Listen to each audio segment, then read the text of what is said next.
pledge allegiance to the flag of the United States of America and to the republic for which it stands, one nation, under God, indivisible, with liberty and justice for all.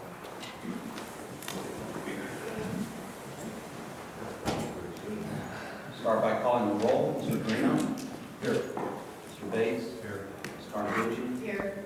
Mr. Legata. And Mr. Stein. Here.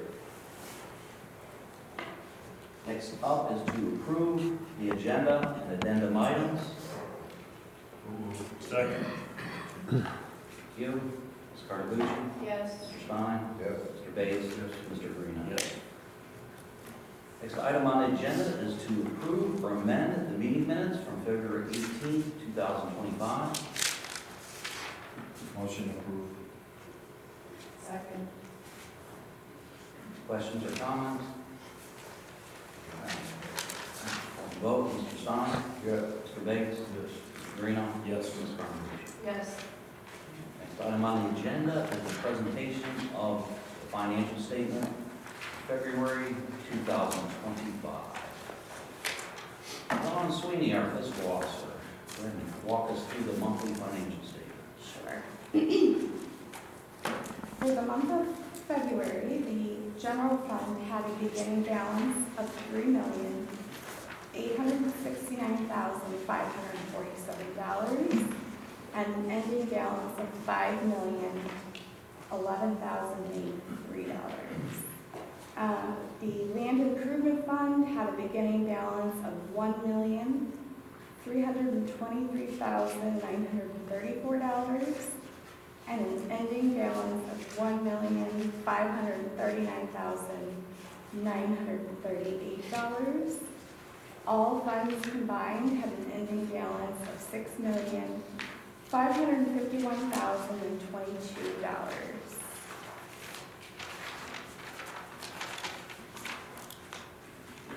Thank you, Dawn. Any questions for Dawn on the monthly financial statement? All right, if none, we'll move on. Presentation of payment report. Vouchers paid, month of February 2025. Second look at those.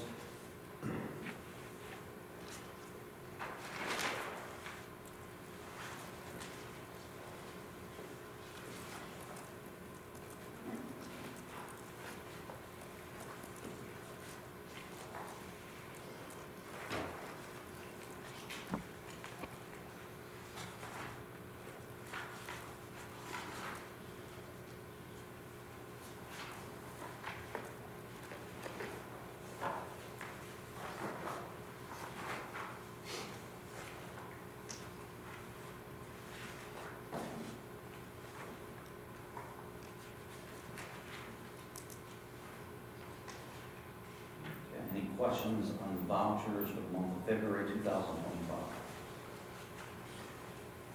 Okay, hearing none, we'll move on to old business and 2025 planning department construction projects. All projects slated for construction are listed there. Since we last met, there was a successful bid on the Westwood Bridge replacement project. That successful bidder was Eclipse Company.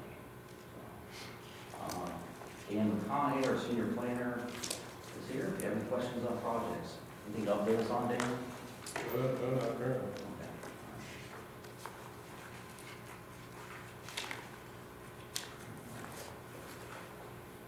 Waiting for the weather to break.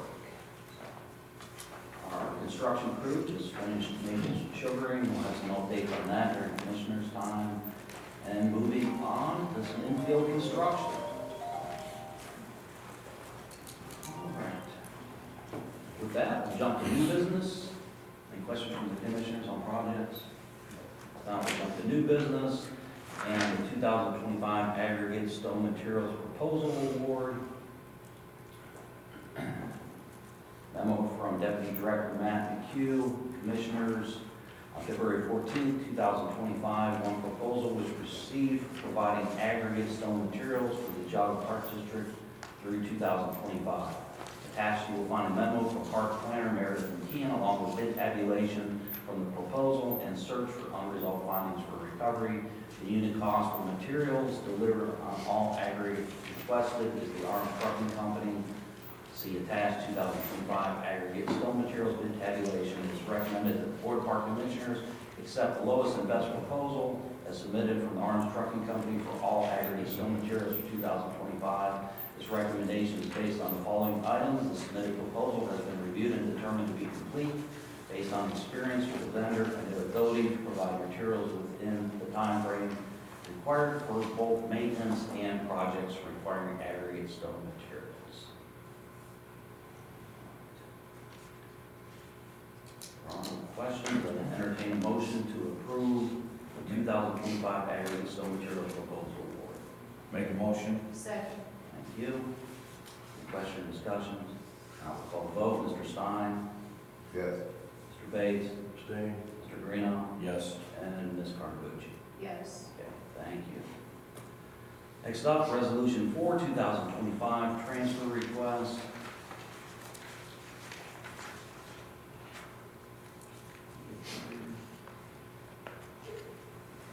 Memo from Dawn Sweeney, Fiscal Finance Director. Transfer request, Resolution 4, 2025. Transfer is requested to move $200,000 from the general fund to the land improvement fund as authorized by Ohio Revised Code, Section 5705.14 through 5705.16. It is a general fund transfer out of the appropriation in the general fund of $200,000 and a revenue into the land improvement fund transfer of $200,000. The revenue should be used to acquire and improve park assets, thus necessitating the need for the above transfer, and no injury will result from the transfer of such funds. Dawn, anything to add to that memo? No, I mean, the transfer was part of our final budget that had been approved. We had that in there to transfer money out to the general, to the land improvement.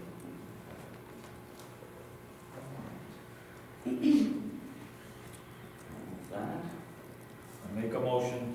Second. okay. Any further question or discussions?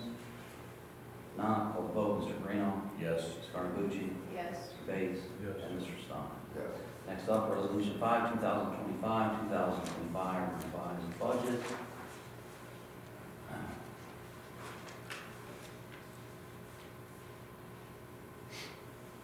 Commissioners, please find the resolution for adoption of the revised 2025 appropriations following format, according to the legal level budgetary control, according to Ohio Revised Code 5705.38C, that requires appropriation measures should be classified so as to set forth separately the amounts appropriated for each office, department, and division, and within each, the amount appropriated for personnel services. Therefore, this budget format conforms with state statute, and the appropriation resolution is presented as follows by tone by department for personnel services, including salaries and benefits and all other non-personal services expenditures. This revised appropriation resolution reflects an appropriation amendment to revenue for both the general fund and land improvement fund. And so it shows the $200,000 appropriation that we just did. Anything to add, Dawn? Yes.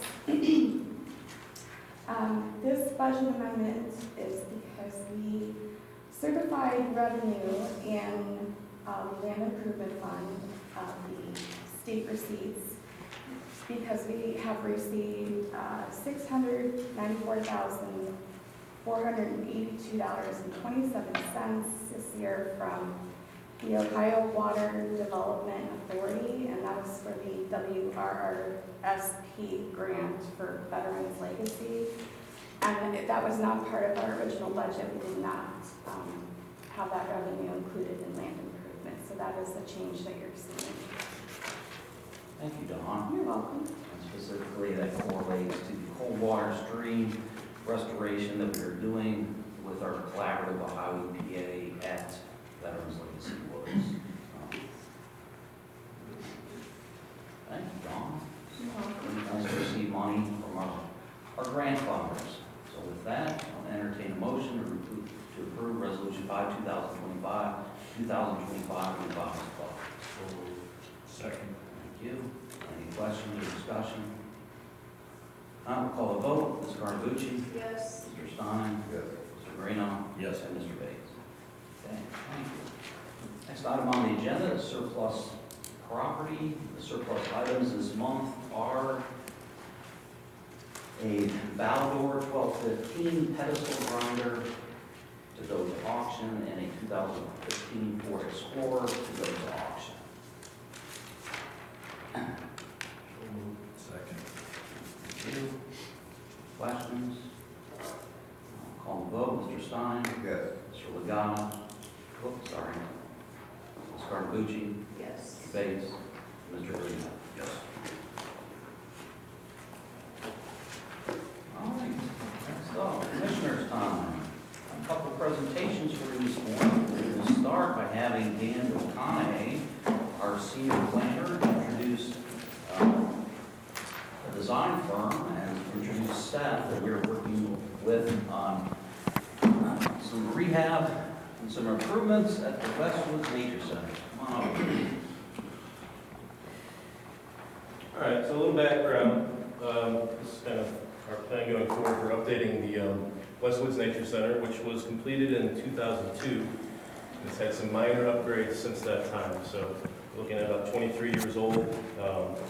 And it's our largest and most used public-facing building, so we're creating updates for the general public and all our out-facing components of the building.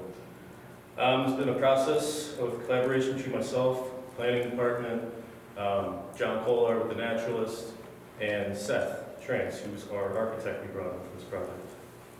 We've been working on this since about late November 2024, and the goals here is to create a contemporary multi-use space to better serve the public through natural displays, exhibits, educational components, all within an updated environment.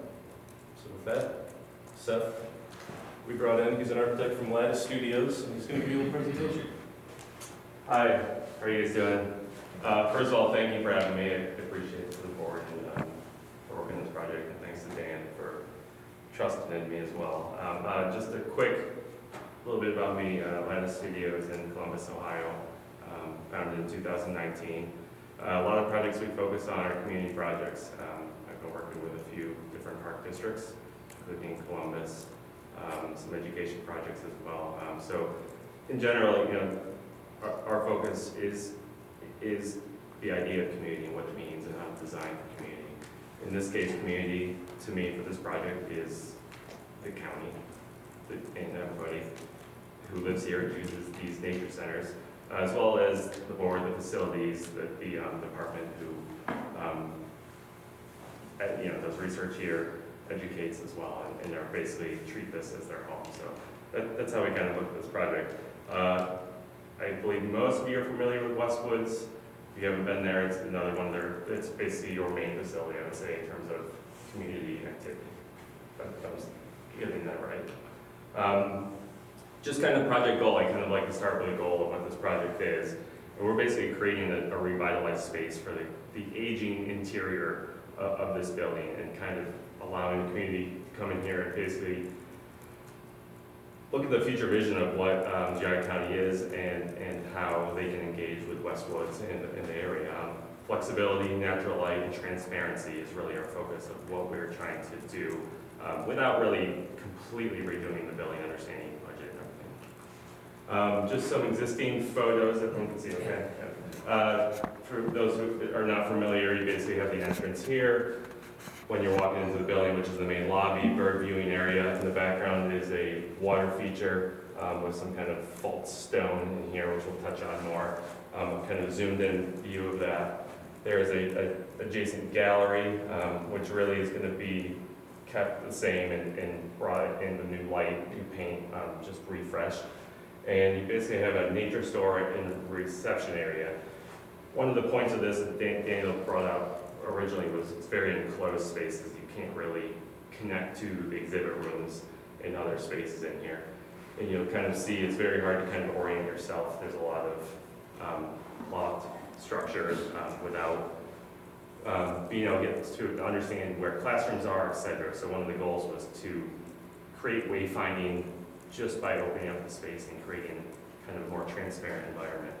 A couple things to point out too, there's a mural in the classrooms. Generally, that is going to remain. We are trying to open up and connect to that space through a glass window here. And so the rest of that mural will remain, because we know that is important from an artist standpoint. This kind of existing closet that's going to be renovated into a different space, you'll see. And then again, this kind of false stone that's in here is really kind of making it cavernous and a little bit darker in that space. And you can see all that here. The original slate tile floors, that will generally remain, and that'll be kept as part of the project.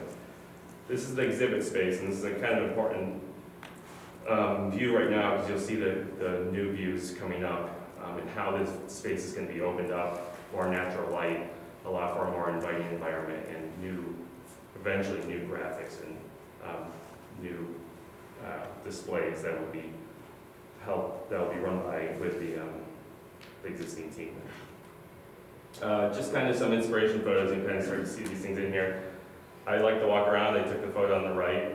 The ones on the left, obviously, during the winter when I was here, were not mine. But I took some inspiration from the existing environment. This is actually put together mostly by Daniel, but some of the kind of inspiration photos of what we're trying to do, some of the patterning, some of the bigger ideas, to just kind of get a visual feel of what this space really can be. So just the existing building, just a general plan. I know it's a lot to absorb right now, but there's just a few things here. Really, this kind of main area here in the middle is really where we're focusing on how to open it up. So this is the lobby, exhibit room, multi-purpose room that's very similar to this room, and then classrooms over on the right. Bathrooms, etc., support space. So it's just to orient everybody, you're entering into here. Here's that lobby and that water feature space right there. So you'll see a kind of change here. That red line is really how you go from the lobby into the exhibit space. There's one small entrance into that space. You cannot walk through this space into the exhibit room. So it feels very kind of broken up into different rooms. So that yellow area in the middle there really is our main focus of what we're mostly renovating. The blue is more cosmetic upgrades, minor things that we're going to just, as we paint, new lighting, new LED lighting, to kind of brighten the space. So the nature store again is right here. There's a large reception area, and then the water feature, and there's kind of some support spaces in here that'll be reconfigured. So anybody have any questions? I'll stop real quick and we'll keep going, okay? So that changed by updating that middle area. We're now, if you remember before, that diagonal red line was here. We're now opening this whole space. When you walk in, you're going to be able to access the exhibit room more clearly, visually, in this space and through here by actually moving the reception over to the other side here. The reception essentially is going away. It's a large space for one person. By moving that, we're taking away that and opening up to the exhibit room. In addition, we'll see this soon, this is the water feature that is being removed in entirety. It's costly to maintain. It is a false kind of concrete stone made to look real. It just didn't suit the needs of the center anymore. And we're taking advantage actually of some unique features of how that was constructed as well. So just to kind of orient you a little different way, this is just an axon view. Again, that middle space is what's being demoed and being removed. And you can see the change pretty easily here. I'll just go back and forth a couple of times. From the existing, again, so you're entering here into the lobby. This is that water feature with the green wall being the existing mural. All this area is really being kind of demoed and altered in the center. Changing again to these spaces, allowing that the pass-through here. The nature store effectively is going to remain, but be refreshed and altered a little bit in terms of how you access it. The reception here allowing for view in all different directions. The water feature here will change to kind of a community space, a reading nook, children's book area. Some storage and support, and then actually a little night room exhibit that will be added to the existing space. One other thing to point out, new windows in the exhibit space. Again, does not have any windows now, doesn't have any natural light. So this is the more fun stuff this is the non-architecture part, right? That you can really start to see it. So this is the new entrance when you come into the doors. If you remember before, there was a big stone feature here, a big water feature here that drops down, and that reception space over here is now over on the left, allowing to pass through right into the exhibit space beyond. You can see kind of the potentially more natural light, better light coming from that space, and also over here. This is a window, basically an interior glass window into the classroom space. So in classrooms, when kids are in there being active, you can see that right away. You can get a hint of what's happening there, while still allowing privacy, of course. Again, bird watching space. My fun rendering people here, looking out, having fun, doing the bird watching. That's not going to change. One thing to point out too is we are studying how to add a better deterrent, a better bird deterrent that's more permanent. There's kind of a temporary netting there that was installed. We'll make sure that's part of the project as well to do something more permanent, more what's the word I'm looking for? Just not as, it's just the netting, everything needs to be maintained. So we'll make something more fun there. Just kind of a turn of that same view, you can see the reception on the left. The oak room, which is the gallery, it's called the oak room, would be on the left as well. And it kind of feels like you enter right into that space, get information, and use the nature store. The reception serves as checkout for the nature store and information. Again, just kind of keep turning. I just turn to the left there. Oh, sorry. Turn to the left there, so you're looking to the oak room and the reception space, which used to be a coat closet. So we're really touching it very lightly and being strategic of how we change the space. This is the old water feature. This is frankly my favorite part of the project. I think this is going to be a great little space. One thing to point out, which is really fun, the slab of the water feature has dropped down. They basically did that to support the ponding area at the bottom. Effectively, we're keeping that. We're going to have to remove everything that's there, but there's a kind of a sunken slab, almost like a pool. We're using that as kind of a low space, a kind of cozy corner space that has a nice viewing window.